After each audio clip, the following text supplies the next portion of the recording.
That's an absurd accusation. Ma'am Oria naman, huwag na kayong magkaila. Okay? Meron talaga kayong sakit. With that, medical record states the fact of your condition.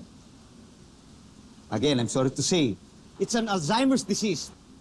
At yun nga yung nakakatawa eh. Di ba?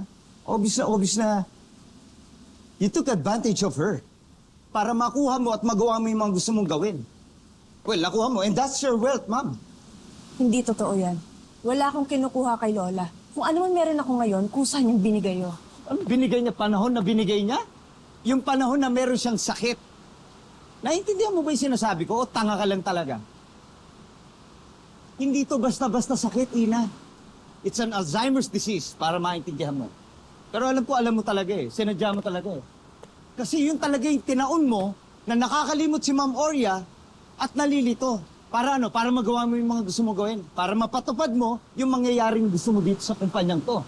You're already busted, Ina. Booking ka na sa mga plano mo kay Madam Oria, lalo na sa kumpanya. Tumigil na kayong dalawa! No, Ma'am Oria. I'm sorry pero hindi ako titigil.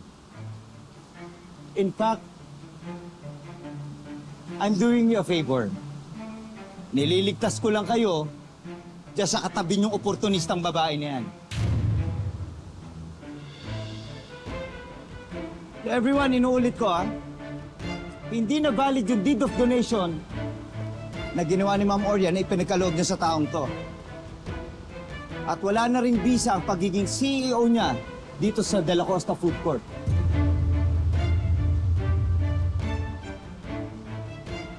Niloko tayo ni Ina.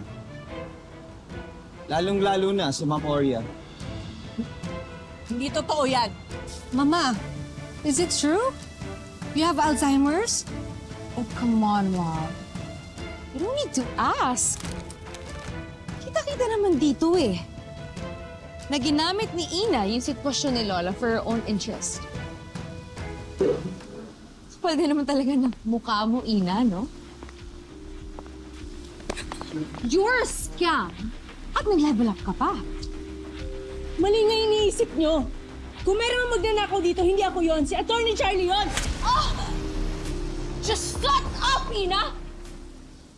Kasi na tinuturo mo para pagtakpan niya panloloko mo. Nasa matino akong pag-iisip ng ginawa kong deed of donation para kay Ina.